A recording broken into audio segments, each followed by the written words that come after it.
once you've noticed this, it becomes very striking that when you see charity adverts, so whether it's for, developing world relief, Save the Children, Oxfam, whatever, or whether it's domestic national charities like Save the Children and NSPCC, these kind of things, the number of girls that they feature in photographs, the illustrations for their advertising, outnumber boys about 4 or 5 to 1.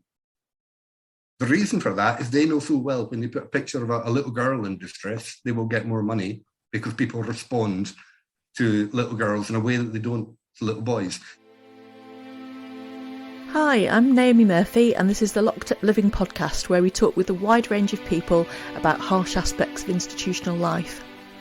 We also explore some of the ways to overcome them and to grow and develop. I'm David Jones. So join us every Wednesday morning, 6 o'clock UK time, for a fresh podcast. So today's guest is writer, journalist and co-founder of the Men and Boys Coalition, Ally Fogg. Ally's used to writing for national press, so is someone who's quite well thought out arguments around many issues that relate to men and boys. So really delighted to have you here today, Ally. Welcome. Thank you. It's good to be here. Hi, Ally. It's very good to meet you. Can you begin by describing your career pathway for us? Have you always been something of an activist? Yeah, that's probably a fair way to put it. My career pathway has not really been a straight and narrow path. It is scattered around all over the place. But for context, I did a psychology degree way back sometime in the medieval period, and then did 6 years as a postgraduate research assistant in clinical psychology and epidemiology, health psychology.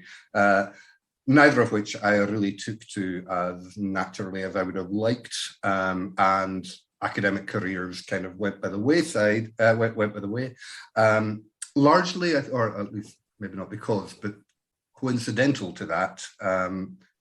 When I first moved to Manchester, where I still live now, in 1992, I was working at the University of Manchester there, and I also began to get involved in quite a lot of environmental activism, particularly. So those who are old enough to remember the 90s, all those characters who used to get carried down from trees in front of your local motorway bypass, wearing bad clothes and silly hats. I was one of those, and was involved in a lot of environmental and social activism through the 90s.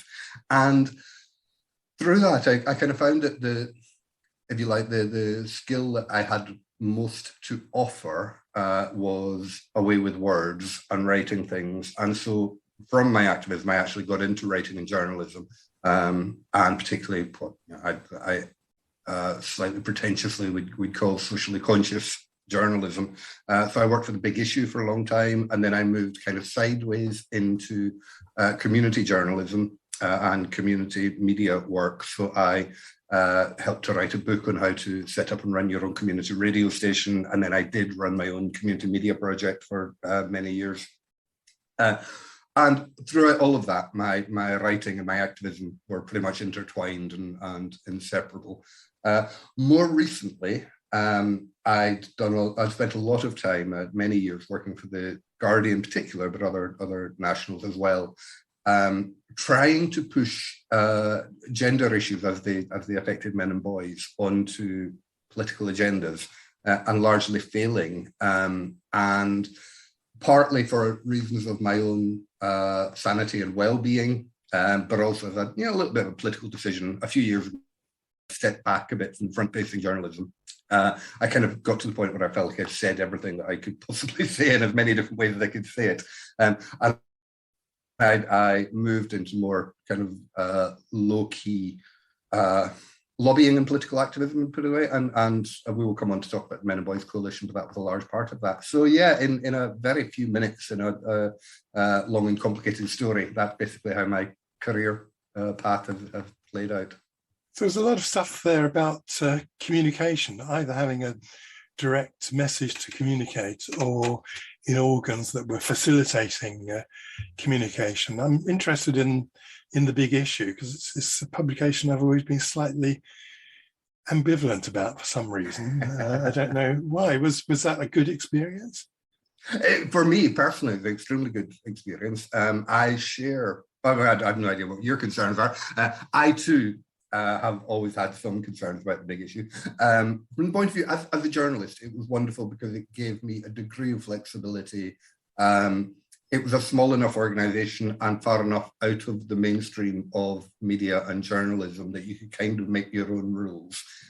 So it allowed me to cover some issues that I probably wouldn't have been able to cover with most mainstream media publications. But also, there are big and complicated issues around the whole idea of social entrepreneurship, the idea of using business to bring people back from vulnerable social situations, to what extent the big issue actually addresses and solves problems, and to what extent it sustains and continues the problems. These are huge issues, and I never entirely resolved them, and I still don't. And it's probably worth saying as well that while I was working for the big issue, I moved increasingly away from kind of hard issue political journalism and investigative journalism into much more arts and culture, music and lifestyle, which was actually from a purely selfish personal point of view, much more enjoyable and less frustrating to do. But obviously, I was working within a realm where what I am trying to do is as a journalist, produce a product which people want to buy as a more than just an act of charity, and that was something that mattered a lot to us. Big issue that it wasn't just a £1.50 donation people were making; they were actually buying a product that they wanted to buy. And I learned a lot, and it was hugely valuable to me, and it was a very rewarding experience in many ways. They also made me redundant in the end, so you can add your own long-term personal grudges to that as well. But it's all part of the mix of life's rich tapestry. Yes, well, thanks for that response. That's a very helpful answer, actually. You're clearly a bit of a Renaissance man. I can hear from the description of the kind of things that you've done. Can you tell us a bit about the Men and Boys Coalition? Sorry. So I was just wondering. I was quite curious about your decision to switch away from investigative journalism, and wondering if you recognise that might take its toll on you at your own well-being by spending lots and lots of time engrossed in kind of like really deep, sort of more unsavoury aspects of society. Yeah, I mean this is a issue of personality and personal choices. For me, it was less about the content of the issues I was investigating. So, there have been times in my life where I've had to step back from issues around abuse and trauma and the really disturbing and distressing stuff, because I'd been thinking about nothing else for years at a time, and it does start to mess with your head. With my years at the big issue, it was more the frustration of not being able to get the stories that you want through. Remember, investigative journalism, true investigative journalism is a very long, laborious and expensive process, and you need an editor who's prepared to give you a lot of time to produce 1,000-word story or whatever it might be. So particularly in a small and financially strict context like Big Issue magazine, where they're, for obvious reasons, they're trying to reduce costs wherever they can, so as much of it as possible can go to the cause that it's meant to be. On the one hand, the Big Issue allowed a degree of ideological and diversity with regard to topic and subject matter, which was great, but at the same time, they didn't have the resources that, for example, The Guardian, The Observer, or whatever would to allow you to go away and fully investigate a topic. So from my point of view, it was more about the frustration of not being able to produce the type of work that I would like to be able to produce, or about producing the type of results. So I would produce a bit of work that I was immensely proud of and felt like I'd really done something worthwhile with my week at work or whatever. And then the impacts and the knock-on results from that would be non-existent. Like the world did not change as a consequence. So yeah, all of these things, it's a mixture of the personal and the political, and about my own character and personality and the opportunities in the context, and meeting the needs of people around me, and there's no one simple answer to any of it, but it was an interesting time of my life. Thank you. So yes, so move on now. Tell us a bit about the Men and Boys Coalition and why it was necessary. Well, I'll go back almost exactly 10 years, in fact. I've got a friend and colleague who at this time, 2012, was down in Brighton. He's called Glenn Poole, and he was running a charity for men called the Men's Network, I think, out of Brighton. And around about 2010, 11 and 12, he organised some national conferences for the men's sector, which had never happened before in the UK. His particular interests were around suicide prevention, and also he'd done a lot of work on estranged fatherhood and involved fatherhood.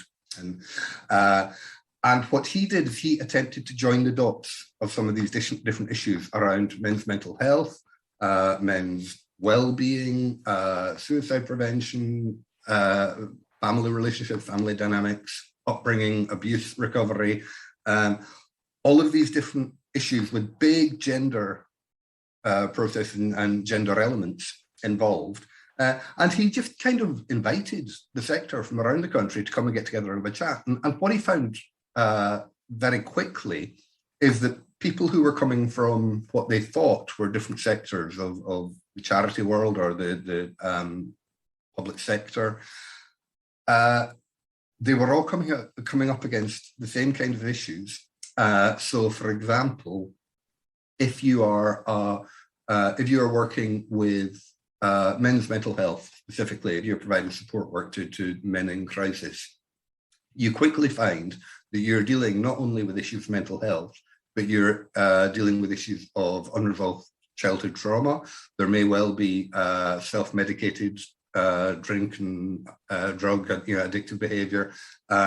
You have got often stemming from self-medication and addictive behavior. You might have chaotic lifestyles and poor personal health management. And all these issues were kind of joining up. And then when people went to commissioners or they went to politicians and said, look, we've got a particular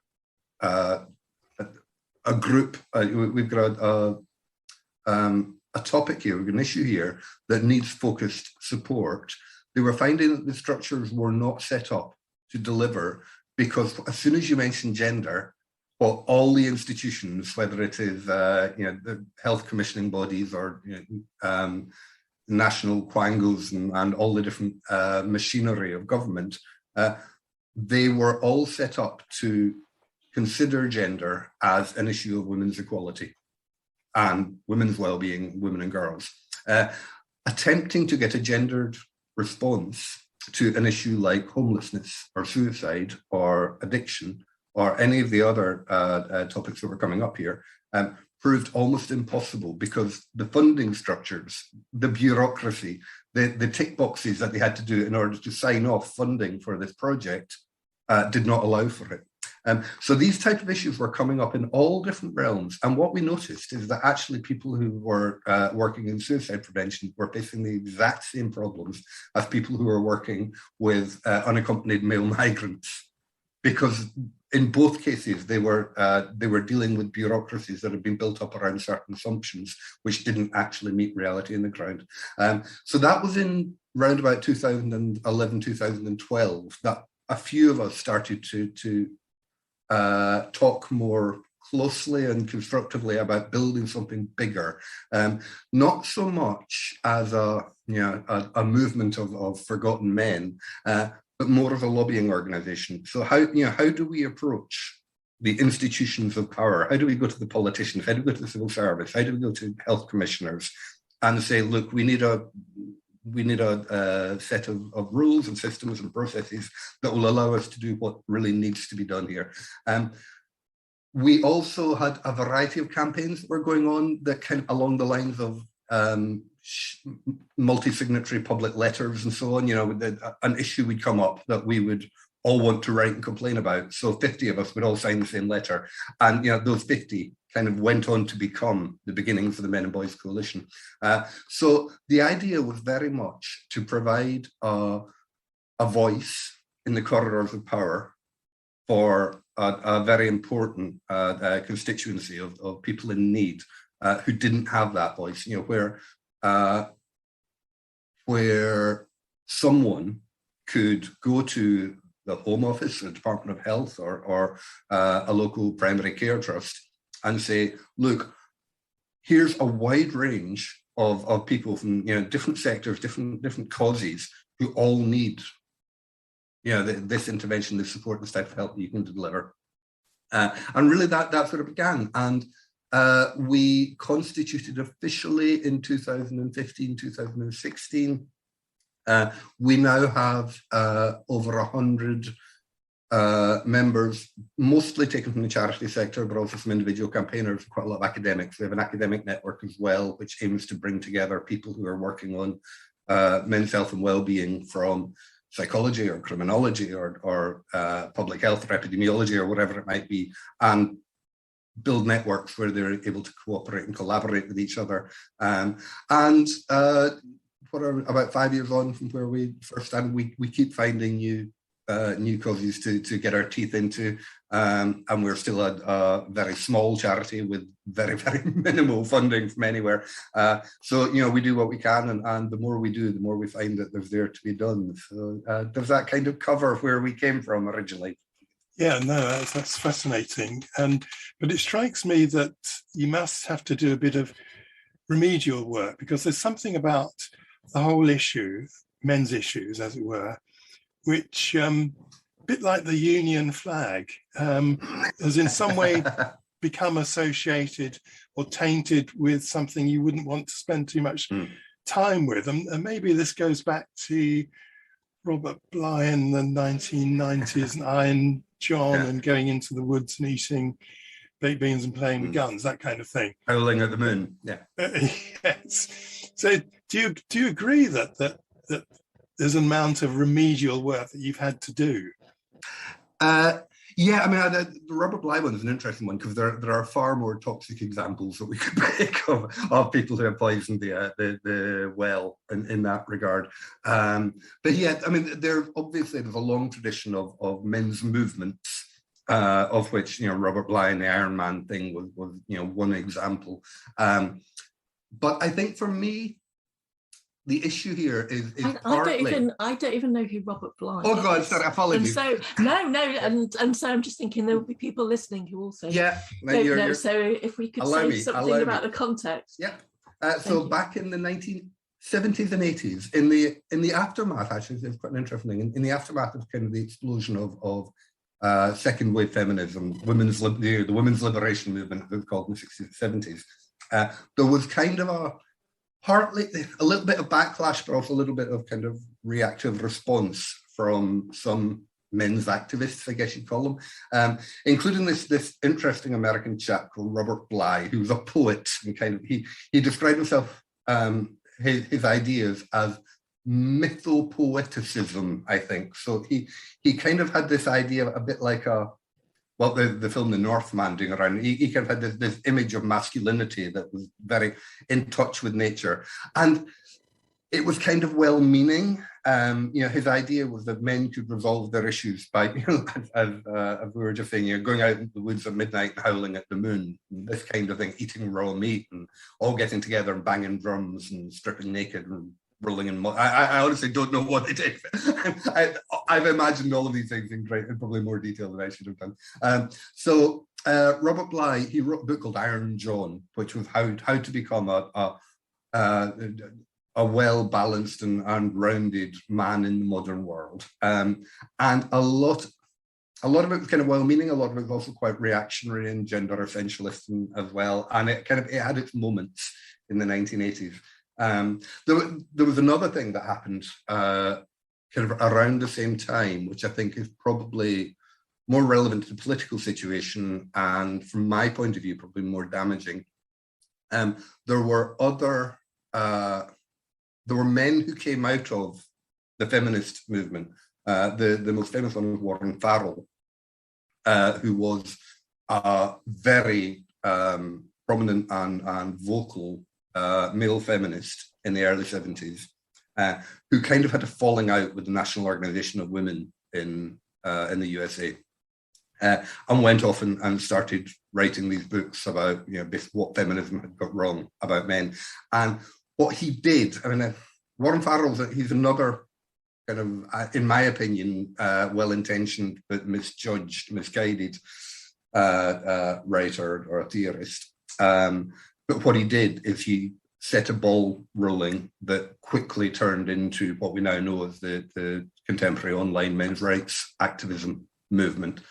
So websites like A Voice for Men and the whole men's rights movement, I guess call it, or collective, whatever it is, which has been rumbling on since the early days of the internet. And there are two things about men's rights activism, activist scene, which I would point out. The first is that their guiding principle, their rule one, is not really pro-men, it's anti-feminist. Now, they would say those two things are inseparable and are the same thing, that you can't be feminist and be pro-men, and that if you are anti-feminist, then you are helping men. I profoundly disagree with that. But what the MRAs have tended to do over the last 20 to 30 years, they've been around a long time now, is raise men's issues, sometimes with, again, very well-intentioned, and raising absolute genuine issues of concern which need to be addressed and should be addressed, but viewing them really through an instrumental lens of how can we use this to undermine feminism. And that, from my point of view, has done more damage to advancing like a progressive and constructive agenda for men than anything else. Because what happens is as soon as you raise issues of men's welfare and men's well-being, people assume that what you're doing is you are attempting to undermine feminist arguments. And sometimes that's justified, but there has to be a space in which you can do it where that's not the case. And so an awful lot of what I've been doing and my colleagues have been doing over 5, 10, 20 years has been about developing ways in which we can talk about men's issues in ways that aren't reactive and contrary to the interests and well-being of women and girls. I think if we can go on, though, reverting back to the question of why men's issues are such a difficult thing to talk about, there is another point here, and it's related to the previous one about the MRAs, which is that gender issues are considered by just about everyone to be issues of power and equality. They're about patriarchy, that gender, at least according to a classic radical feminist model, the function of gender is to instill and support patriarchy. Gender only exists in order to support male power. Now, I disagree with that analysis, but it's been incredibly influential in terms of how we understand all issues relating to men and women. So as soon as you start talking about, if we stick to women for a second, if you talk about women's health, if you talk about reproduction, if you talk about abortion, if you talk about female-specific cancers, if you talk about any other gender or gender or sex-specific issue regarding women, it is seen through the lens of equality and power. You cannot do that with men, because as soon as you start understanding these issues of men's health and well-being as an issue of relative power between men and women, what you're doing is saying, okay, I want to take a world in which men are more powerful than women and make men even more powerful. And obviously no one with a functioning moral compass thinks that's a good idea. You know, if we are understanding these things in terms of relative power between men and women, the only moral course of action is to support women.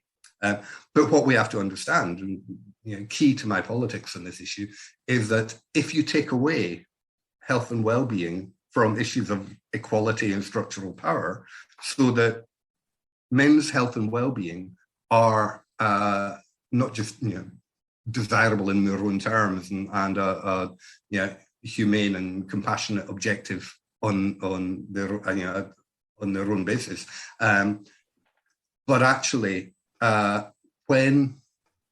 if your only concern, if you're purely factional and your only concern in the world is how this plays for women and girls, you know, even if you don't care about the individual welfare of any man, any boy, anywhere, because of the world we live in, men's welfare and well-being are entirely interdependent with those of women.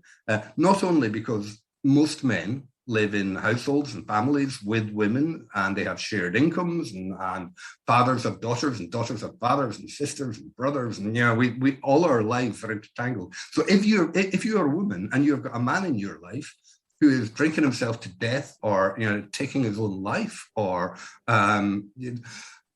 resolving his unaddressed mental health issues through violence and self-destructive behavior, or behavior that's destructive to those around him, then this is catastrophic for women and girls. So the idea that there's no interest, or you know, call it feminist interest, you know, the idea that there's no feminist case for men's well-being seems to me entirely bogus.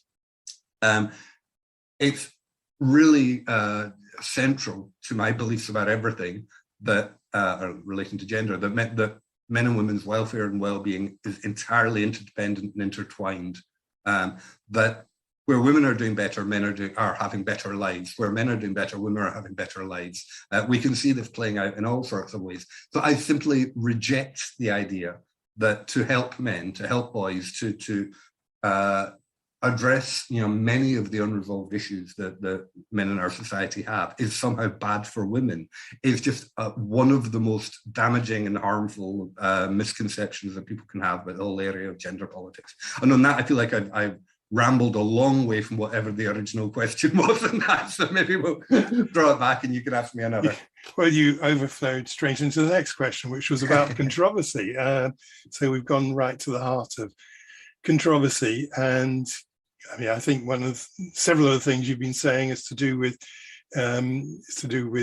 power and the binary nature of the arguments, and how easy it is to slip into those binary positions. But are there other things you think which make this whole issue of men's issues controversial? I think one really important point to understand is that, by and large, the neglect of men's issues, I won't say neglect of men, but the neglect of men's issues as a political agenda is not really born of malice or hostility. Nobody wants male victims of domestic abuse or male survivors of rape and sexual assault to go neglected and untreated and uncared for. Everybody thinks that they should be helped. The problem is inertia and the natural tendency towards doing nothing where possible. So if politicians can get away with not spending money on an issue, then that will be their first course of action. It doesn't matter what it is. If nobody is banging at the doors of health commissioners demanding change, then there will be no change. One really interesting exchange we had with a politician called Robert Halfon, who is or was chair of the Boys Education, APPG, at Parliament, and was an education minister. I think he isn't anymore, but fairly recently he was an education minister. He came along to a conference that the Men and Boys Coalition organised a couple of years ago, and he made a lot of really well-informed and well-thought-out observations and contributions to the discussion about the underachievement of boys in education. And at the end of this, when he was taking questions, someone, might even have been me, asked him, you know all of you know the nature of the problem here. You've explained it to us. Why haven't you done anything? Why have the politicians done it? Why has your political party never done anything about this until now? You know, there are no policies to address these problems. And he looked at us and he said, well, nobody's ever asked us before. And that was kind of a light bulb moment for us. When what you find is that when you go to the corridors of power and you start pushing at the doors, at least some of them will open. People will listen to you, and there are ways through. But you have to negotiate the map of the corridors of power to such a way that you can find the right doors to press to get them to open in the first place. And I think because our entire understanding of gender is really born of the feminist movement, and I reiterate, I'm constantly and perennially grateful to the feminist movement for opening out these conversations. You know, we would not be having this conversation about gender if it wasn't for all the groundwork that was laid by 50 years of discussions about women's welfare. But because gender is understood to be feminist issues, there was simply no mechanism, or there has been traditionally no mechanism for changing things. So it's not just politicians, it's not just civil service. The same goes with newspapers. I mean, one thing I found when trying to get issues around men's welfare and well-being into The Guardian or into The Independent, The Times, whatever, very often you find yourself falling between editorial desks. So there's a women's editor and there's a social affairs editor, and there's an opinion editor or whatever, and none of them really think you belong with them. This men's welfare, that's not really something for the women's page. It's not something for it's not something we want in the social policy pages. It just kind of falls through the gaps, and this kind of history of men's issues being invisible is still with us now, and we are trying to change it, but we can see it. There are really good examples in issues like homelessness, which is a really powerfully gendered phenomenon in our society. The overwhelming majority of rough sleeping homeless people are men. Housing policies are gendered so that if you're a single woman with children, you're more likely to be housed than if you're a single man with children, never mind a single man without children. And there are gendered effects happening at every level, and yet no one ever thinks of homelessness as a gender issue. Very few people think of homeless people as having a gender. And that's a really kind of dramatic statement I just made there, because well, of course, everybody's got a gender, everybody knows that. But how many times have you heard people talking about homeless people and their children?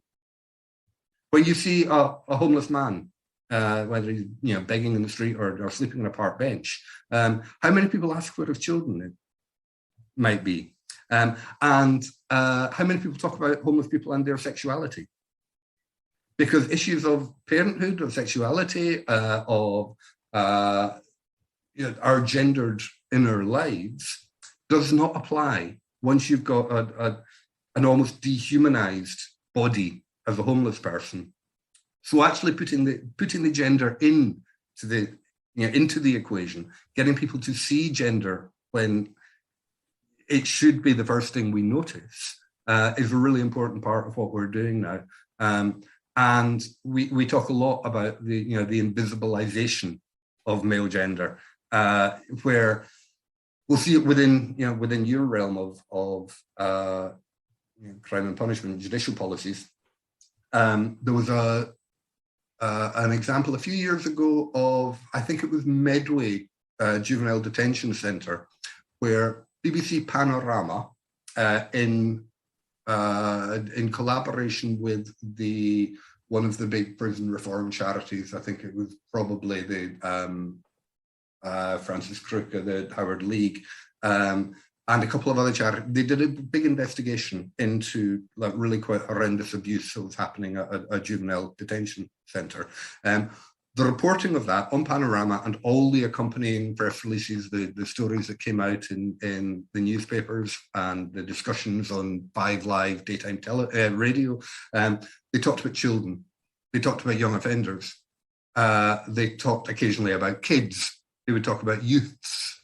And the one word that they never used was boys, because what we were talking about, every single instance of abuse that Panorama had uncovered had a male victim. There were girls in the detention centre too, but all of the victims in this particular scandal were boys. But no one ever referred to them as such, because there is more sympathy, you get more understanding, you get more compassion out of audiences if you don't tell them that they're boys. And that's a really quite chilling revelation, I think. And you see the same thing.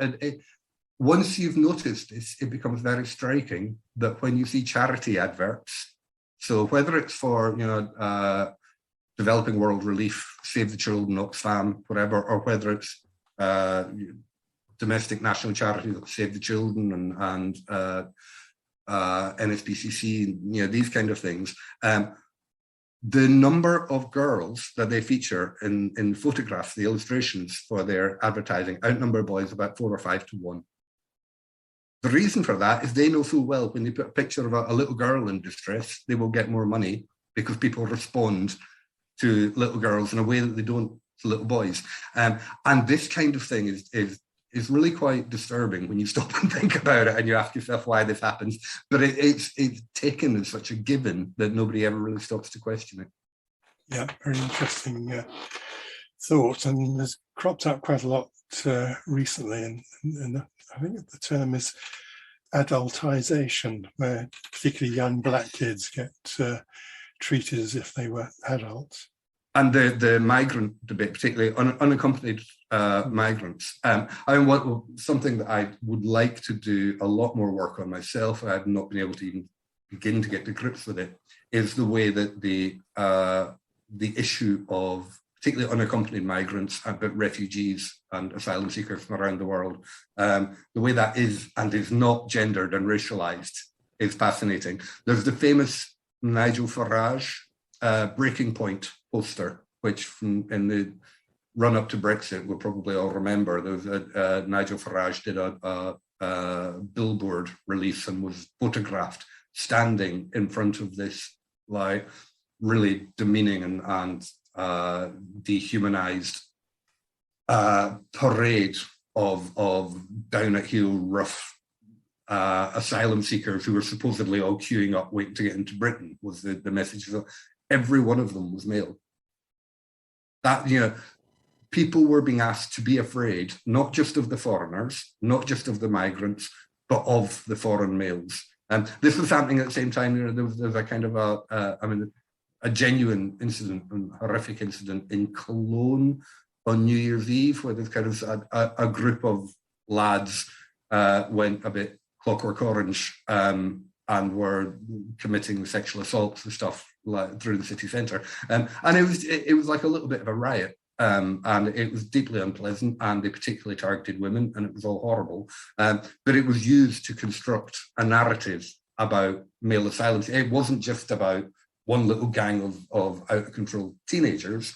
It was about these male, probably brown-skinned foreigners coming to rape your children. That was the story that was going to put over. And the whole business about refugees. In practice, what happens is that young men aged 14, 15, 16 are at prime risk of being conscripted into militias, into armies, or just being taken out and shot when they're in war zones. The young men are at the biggest risk. So, of course, what families do is when war breaks out, the first thing they try and do is get their teenage sons out of the way of danger, because they are at the most heightened risk. And that's how you end up with Calais and refugee camps, which are predominantly taken up by young males. Now, when the UN and other agencies do any kind of audit of who these refugees are, they find that, yes, they are indeed 14, 15, 16 years old. And that's prime age. The peak age for refugees is the age of I've got sons who are now aged 13 and 19, nearly 20. And it strikes home that these boys are right the age of my kids are now, and they are kids.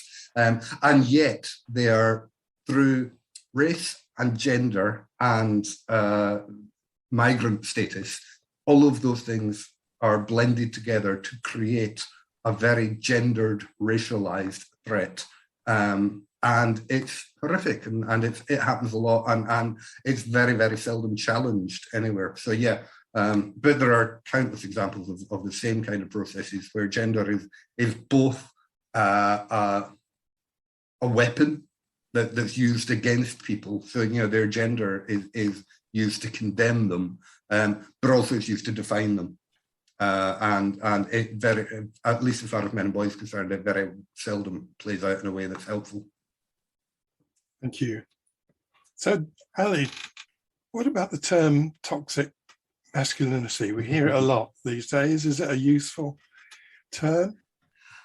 Okay. I first came upon the phrase, or first noticed the phrase, round about the millennium, probably between the years 1995 and 2005. There was a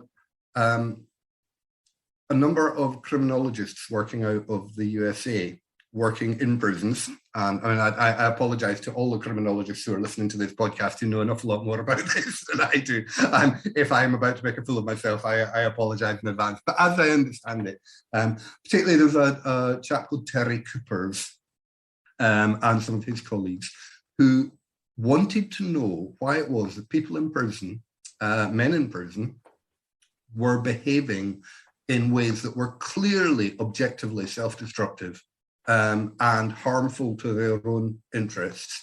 It might be getting involved in cultures of violence. It might be refusing to take up opportunities for self-improvement education, and just general refusing to cooperate with the system. Lots of different behaviours which all had the result that their lives got considerably worse than they would have been otherwise. And in attempting to answer this, Terry Coopers and others looked at the function of gender identities in contexts of extreme pressure and stress. So one thing, when human beings are put in really dangerous, terrifyingly frightening circumstances, they will retreat into who they think they are. Now, sometimes it's their race and their nationality and other forms of identity, their sexuality, whatever it might be, but very often it's gender. So I might have, I might have nothing in the world. I might be, I might not have a penny to my name, might not have a career, might not have a job, might have any qualifications. What I do have is my masculinity, and I will be proud of that. And so what these criminologists started to do was come up with a conceptual framework that would analyze and understand that. And the phrase that they used was toxic masculinity. And what they meant was a manifestation of masculinity that was toxic to the individual themselves. When it's used in that way, and it's an extremely useful and insightful term and concept, and it will probably help a lot of people understand a lot of what's going on. But the phrase, those two words, toxic masculinity, kind of migrated out of that conversation and out of that academic realm into general discourse and particularly what you might call social media feminism. It was adopted, and it began to be used not so much as an analysis of what was going on for specific men in specific contexts of stress and pressure, but kind of a catch-all phrase to dismiss any issues that men might have. Oh, that's just your toxic masculinity. And it became a very popular and populist buzzword. And I've got a huge problem with that. Not so much as, well, actually, I've got several huge problems with that. The first one is, as I understand gender, the first thing anyone learns about gender is that it's a social construct. Okay, even people who don't really know what a social construct is will be able to tell you that gender is one of them. And for me, what that means is that gender is something that is built by a hegemonic society to serve particular interests. men are not born as they are, men are made as they are, and this also goes for women and everyone else, of course. Men are widely thought of as being brutes. Within the casual, lazy cultural understanding of who we are, we want to talk a lot about why men are brutes. We very seldom want to talk about why men are brutalized or how men are brutalized. Men are not born violent. Sure, we might have all kinds of capacities and innate abilities and tendencies or whatever, but violence and hostility and aggression are trained into boys. The idea that a boy should be stoic, that boys don't cry, that boys should be tough, that boys should be able to both be the recipient of and the perpetrator of violence is something that you learn as a boy from age dot. We know that parents-to-be react differently to the bump in a woman's tummy if it has been given a gender. So women will understand the kicks. A pregnant woman will understand the kicks in her tummy differently if she thinks she has a boy or a girl in her tummy. And then we know from the day they are born that parents will go to a girl who cries more quickly than they will go to a baby boy who cries. Baby boys, I can't remember the actual figure, it's something like 30 to 50% longer will cry before the adult goes to pick them up, see what's wrong with them, because we expect boys to be tougher. Now, this is something we are doing to boys from the early age. Now, all the times we talk about toxic masculinity, I think it would be so much more useful if we talked about toxic masculinization or toxic masculine socialization, because what that does is it takes the issue away from being an individual failing of one man, and it becomes a collective failure of our culture, our society, our community, of how we've raised the boys and men around us. Now, a lot of my thinking, I'm trying to get too lost in the theory here, but the gender theorist Raywyn Connell, talks about hegemonic masculinity, the idea that masculinity is there to serve a purpose for the ruling class in kind of post-Marxist terms, that if we want men to be tough, it's because we've had hundreds of years of expecting men to get signed up and go off and fight in wars, or to go down mines, or to die in fields or whatever. Our capitalist culture and society requires men to be as they are. And if we want men to be different, it's a political project that we all need to undertake. It's not enough to say to individual men, pull your socks up. That's it. That's a very individualist, I'd say, neoliberal right-wing viewpoint that people's individual failings are just their responsibility, and if they're not right, then it's their own job to fix themselves. And I find it quite frustrating that, as someone who's very proudly of the left, of the broad left, colleagues and comrades and whatever words you want to use, people I know, my fellow people on the left, they would laugh in your face if you said the solution to drug taking amongst young people is to just tell people to just say no. We all know that's nonsense. It doesn't work.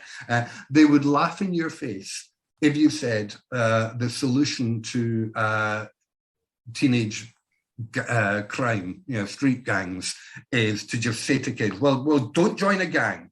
And we send, over the decades, all sorts of well-meaning NGOs and charities and campaigners have gone into schools to deliver assemblies on why children should just say no to drugs or just put down the knives. And most of us on the kind of left who've got an understanding of issues of sociology and social processes and so on, we get that just doesn't work, because someone does not pick up a knife because they just woke up this morning and decided that they were going to pick up a knife. And it's not that simple. And yet, when it comes to issues of gender, with all the massive complexities and difficulties and all-encompassing, wide-ranging impacts of gender on humanity, people seem to think that it's enough to say, the solution to misogyny, to violence against women and girls, to sex offending, is to just go in to a school assembly and say, have you considered addressing your toxic masculinity? It's basically just saying, pull your socks up. And from my point of view, all of that agenda is an abrogation of our social responsibility to raise boys better, to raise boys healthier, raise boys to be more healthy, to be more secure, to be better looked after. We know why people commit crimes. We know what, in broad terms, we know what makes it more likely that someone will commit a violent act, and very little of it is to do with their beliefs about themselves, and all of it's about their experiences and their life patterns and everything they've gone through that's going to make them what they are. So my fun. I haven't even got point two yet. The first issue with toxic masculinity, I think, is this abrogation of social collective responsibility to build better boys and make better men. There's another important issue, though, which is just on a purely practical level. It's really obvious that men generally, and particularly young men and teenage boys, who are most often the target of these narratives and these discussions, they really don't like the term toxic masculinity. They either don't understand it, so they think that what they're being told is that men are poison. It's like, basically men are shit. That's how it doesn't matter how many feminist theorists you've got writing essays saying, well, but that's not really what it means. That's how it's heard. That's how it's understood. So when you bring up toxic masculinity as an explanation, as a focus of whatever kind of interventions you're attempting to make, what you do is you create a barrier. And one of I think, if I'm looking at my agenda, right, we're about to go on to talk about gender inclusive policy, and I will lead you on perfectly to the idea of what gender inclusivity is. And a big part of it is allowing people to define their own gender experiences. And one of the biggest problems with toxic masculinity is that, as a rule, it's not entirely across the board, but as a rule, men and boys feel that this is a term that has been imposed on them by others, specifically by women and by feminists. And it's not something that they would have identified themselves, and it's not something they feel they own. And for that reason, it often does more harm than good. Thanks, Ally. As you rightly said, I think it would be good to talk a little bit about the differences between an approach that's gender inclusive and one that's gender neutral. Yeah, well, there are three ways, as I understand it, there are three ways you can approach any social issue, those with gender as a factor. You can be gender neutral, which in practice usually means gender free. So when I talked about homelessness earlier, that's a classic example of an issue that we approach with a gender neutral, that it's homeless people. Nobody talks about homeless men and homeless women. Occasionally, you will see a newspaper feature or a charity will do something specifically about homeless women. And when we're talking about homeless women, then the gender will appear and it will become an element. All the rest of the time when we're talking about homelessness, it is gender neutral. Or you can be gender exclusive. So a really, probably the best way to illustrate this distinction is in the subject of domestic abuse. For a long time, and thankfully it's more or less died out now, but for a long time, there were many in the women's domestic abuse sector who would argue that male victims of domestic violence did not exist. Either they were all perpetrators themselves, and that the women who had beaten them were acting in self-defense, which is kind of a victim blaming argument, or simple denial, that these men who claim to have been beaten up by women are just lying, or just simple, refusal to face up to the facts. And so, or the other thing you get is that, yes, some women will abuse their male husbands, but that's not domestic abuse. All of these things are designed to maintain an exclusivity of female victimhood in the realm of domestic abuse. Now, the evidence is now overwhelming that female perpetrated abuse against men is relatively commonplace. We can argue about how relatively harmful it may be, and those are really complicated issues, but the fact is it exists. Nonetheless, we still see huge amounts of social policy which assumes that all victims of domestic abuse are women. You will hear politicians, it's really common for a politician to stand up in the House of Parliament to talk about an issue like domestic violence, and will use victims and women interchangeably. So if we're talking about women, they are female, and if we're talking about women, they are the victim. That's a classic example of a gender exclusive approach.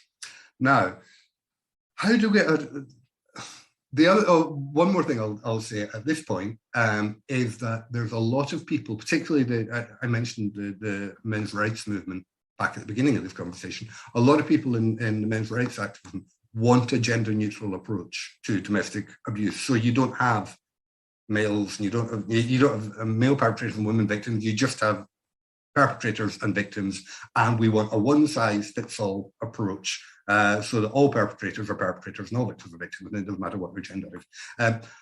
In practice, that doesn't work, partly because the experiences of male victims, if we keep it to the victims at the moment, the experiences of male and female victims are so profoundly different, not least because of the way that society considers them, and the way that, whether it's the person in the street or the next door neighbor, or whether it's the police and the social workers and the authorities that should be intervening, who consider a male victim very differently to how they consider a female victim.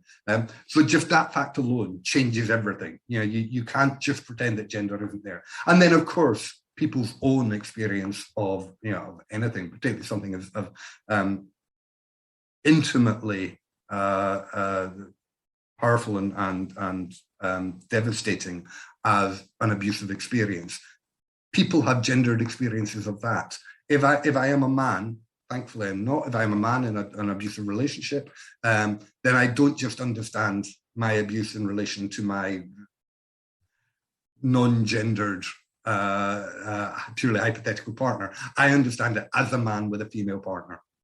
If I was in a same-sex relationship, it would change again because I'm a man and my male partner is treating me away, and that changes the dynamic. So all of these things are gendered at every level, and we cannot begin to understand them, far less address them, without allowing for people's gendered experiences and the way in which their gender is in a living dynamic with the world around them. So what do we do? The idea is that gender inclusivity allows you to have different experiences understood through a gendered lens. So it is up for, if you want to understand male violence against women, the first people you ask are the women who have experienced male violence. What is your experience? How did it impact upon you? How did other people talk to you about it? How did other people help you? And there's no controversy there. Everybody agrees that obviously makes sense. And yet when it comes to male victims, too often, the first people they go to explain and understand male victims are female victims, are the Women's Aid, Refuge, Respect, the organizations that were set up by women to understand women's experiences. They're the ones that are given the privilege of explaining the experiences of male victims. And that's why for a long time, male victims of domestic abuse were entirely cut out of the picture, almost entirely cut out of the picture. And to an extent, they still are, ways that we will probably come on to talk about. So gender inclusivity means that not only does social policy understand and reflect and include all the gendered processes and gender dynamics that are going on within whatever given social phenomenon you're talking about, but also that our gender informs and illustrates and improves the responses that we've got. So again, it's quite easy to talk about domestic abuse because we can see all the gender inclusive practice in gender inclusive policies in action, and we can see what happens when you've got a gender neutral approach, and you can see what happens when you've got a gender exclusive approach. We have seen all three of those in the not too distant past. I would love to see a gender inclusive response to homelessness, to go back to the example I used earlier. I think we would serve the needs of homeless people much better if one of the first things that we did, with the charities, who are, we talked about the big issue earlier, and don't pick them out other than I know them better than others. When someone turns up to register as a new vendor at the big issue, they don't ask them about their children and their relationship with their children. They don't ask them about their sexuality and their sex lives. They don't ask about their experiences of homelessness from a gendered point of view. It's just not on the radar. And I've had this conversation with people who work with the charities, with the big issue and other charities, and they're like, oh, it just hadn't really occurred to us. It is impossible to find out how many homeless men in Britain at the moment have got children because nobody has ever asked them the question. Why do you think we are so blind to thinking at a deeper level about these issues when men are either victims or in positions of vulnerability? What is it that, I was really struck by what you have to say about, adverts for charities, for instance, always featuring girl children, and as the mother of a son, found that really quite upsetting, quite disturbing. I'm curious about, what do you think are the reasons why we struggle as a society to even think about men with that kind of degree of nuance? I'll give an answer that might surprise you, some of the listeners anyway. I think it's patriarchy.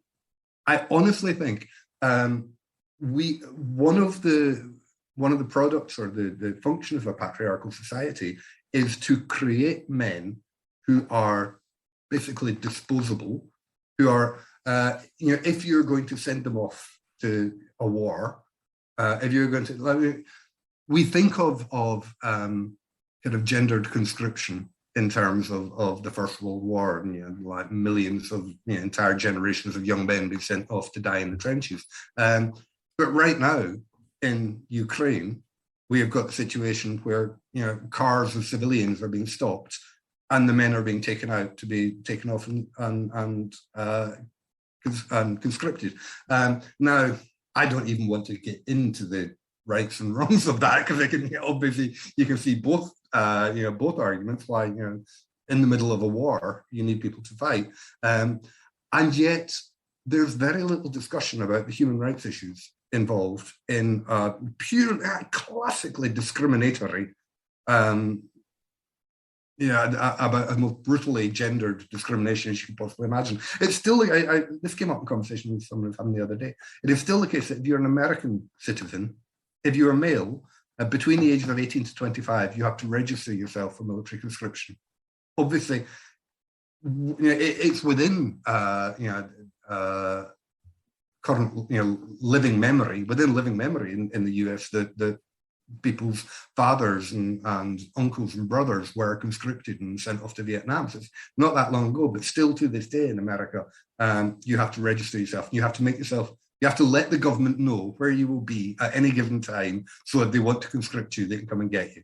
There's big arguments whether it's practically effective or not, and obviously it doesn't really work. But that's still built into the American Constitution. And I think it's something like 2/3 of the country on earth have some sort of military conscription, either national service or a capacity for the possibility of national service, and all of it is gendered everywhere. Now, if we are going to do that to men, we need men who are going to be like sufficiently desensitized towards violence that they're quite easy, that you can give them a gun and they will pick it up and they will shoot someone and kill them. That, that's what you want of a man. And our culture is built on hundreds of years of militarism and patriarchy and imperialism and white supremacy and all these other things that have been going on for, and our culture, you can't shake that off in a generation or two.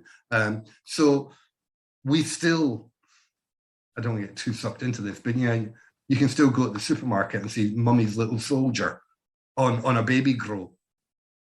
And most of the time we don't bat an eyelid at it, and yet when you stop and think about it, just how sick that is. There's something deeply wrong with our society. And of course, you get Mummy's Little Porn Star baby bibs as well, and it's not just men. This is part of our gendered society. But even if you take the military out of it, it's not. I mean, it's still the case that we expect men to do the most dirty and dangerous jobs. You will find very, very, very few women working down the deepest mines, doing the most, and deep sea diving. The fishermen. The jobs where you are very, very likely to die at work are overwhelmingly done by men. Why? Because we're just, as a society, as a culture, we're just a bit more accepting. And of course, again, with the listenership to this podcast, there will be evolutionary psychologists out there who will be nodding sagely and saying, well, yes, of course, that's what human societies need, because you need to protect the mothers of children, and men actually, in an evil psych model, men actually are more disposable than women. I kind of say, is that the world that we want to live in? maybe that our evolution has shaped us in all sorts of ways, which we have risen above and which we choose to rise above. We have not yet chosen to rise above this one, and I very much hope that someday we will. But we're not there yet. Thank you, Ally. I'm conscious of the time, and actually could ask you lots more stuff. But I think obviously the reason why we wanted you on is, having working in the criminal justice system, the vast majority of people that we've come into contact with during our working career have been men and boys. So it's been fantastic to have you on today, talking about all of these issues in really great depth. Thanks a lot. Great to meet you, Ally. And you, David. Thank you to all.